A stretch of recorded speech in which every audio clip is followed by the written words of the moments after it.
Welcome to Peak Planet. In this video, we will cover camera options for the amateur photographer. Let's start with types of cameras. DSLRs usually take the best photos. We recommend at least a wide angle and a standard lens. You may also want a lightweight tripod. If you bring a lot of camera equipment, you can hire an extraporter to carry it.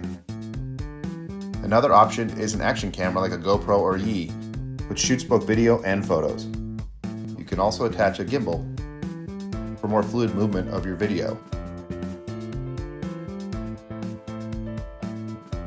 Another choice is a tough camera, which can handle the cold and dirt better.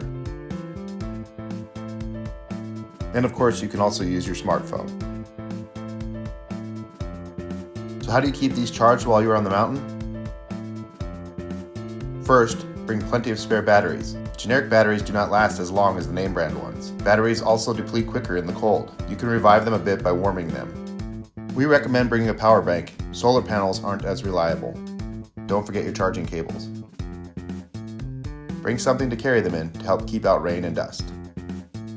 Make sure to bring plenty of SD cards. Thank you for watching.